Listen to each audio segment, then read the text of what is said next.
Pada bulan Zulqa'dah, kabar menyebar bahwa Rasulullah dan para sahabat hendak menunaikan umrah qadha.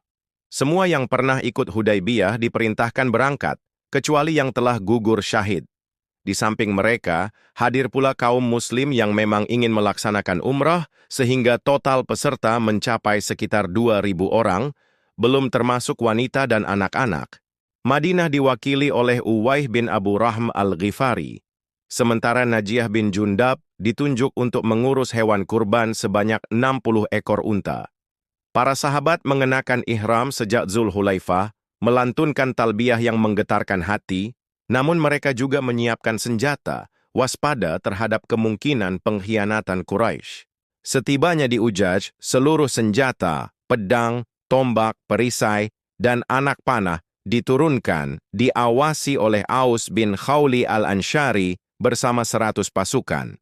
Rasulullah memasuki Makkah dengan tenang, naik di atas Al-Qashwa, sambil dikelilingi sahabat-sahabatnya yang menyandang pedang, talbiyah menggema di udara, dan keteguhan iman terpancar dari setiap langkah mereka.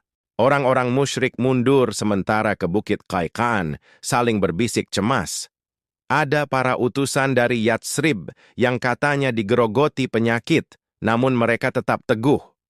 Di hadapan pandangan musuh, Rasulullah memerintahkan para sahabat, "Berjalanlah cepat 3 kali putaran dan berjalan biasa di antara 2 rukun, tunjukkan keteguhan kalian."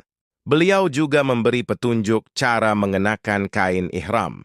Memasuki Makkah dari Tsaniyah, Rasulullah terus melantunkan talbiyah. Di depan beliau, Abdullah bin Rawahah membawa pedang, melantunkan syair. Umar bertanya heran, "Wahai Ibnu Rawahah, bagaimana mungkin engkau melantunkan syair di hadapan Rasulullah?" Rasulullah tersenyum. "Biarkan dia, wahai Umar. Dia lebih cekatan merangkum syair daripada mencabut anak panah." Rasulullah dan para sahabat tawaf cepat 3 putaran, mata musyrik membesar. Mereka yang katanya sakit, lebih perkasa dari yang kami kira. Setelah tawaf, beliau melaksanakan sa'i antara Syafa dan Marwah. Dan di Marwah beliau menyembelih hewan kurban. Disinilah tempat menyembelih kurban. Setiap tempat di Makkah boleh dijadikan tempat kurban. Para sahabat mengikuti sunnah beliau, mencukur rambut, dan menunaikan ibadah dengan penuh ketenangan. Beliau mengutus pasukan untuk menjaga persenjataan, sementara penjaga sebelumnya melaksanakan manasik umrah. Rasulullah menetap di Makkah 3 hari. Setiap hari dipenuhi ibadah, doa, dan ketenangan. Pada hari keempat, orang musyrik mendatangi Ali bin Abi Thalib. "Tinggalkanlah tempat kami, karena waktunya telah habis." Ali tegas, "Rasulullah dan umatnya telah menunaikan tugasnya dengan damai. Kami pergi dengan aman, tetapi iman tetap teguh." Di tengah perjalanan terdengar suara riang Putri Hamzah, "Paman, paman!"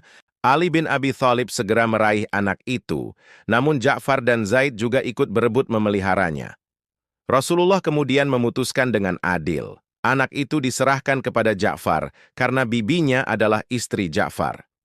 Dalam perjalanan ini, Rasulullah menikahi Maimunah binti Al-Harits Al-Amiriyah, wanita mulia dari suku Bani Makhzum, keluarga berpengaruh di Makkah.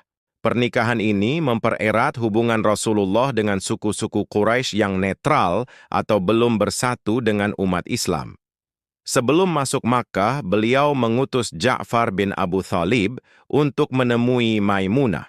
Sementara Maimunah menyerahkan urusannya kepada Al-Abbas, dan Abu Rafi membawa Maimunah hingga bertemu Rasulullah di Sarf. Umrah ini dikenal dengan beberapa nama, Qadha, Qadiyah, Qishash, dan Shul. Sesudah umrah, Rasulullah kembali mengatur misi pasukan. Ibnu Abil Auja dengan 50 sahabat menuju Bani Sulaim. Mereka menyeru kepada Islam, namun ditolak mentah-mentah. Pertempuran pun terjadi. Ibnu Abil Auja terluka, dan 2 musuh berhasil ditawan. Ghalib bin Abdullah dengan 200 pasukan dikirim ke Mushab, sekutu Yahudi Fada. Serangan berhasil, sejumlah musuh terbunuh, dan hewan-hewan ternak jatuh ke tangan kaum muslimin. Ka'ab bin Umair al-Ansyari dikirim ke Zatu Atlah menghadapi Bani Qudha'ah yang tengah mempersiapkan serangan. Meski menyeru mereka kepada Islam, ajakan itu ditolak.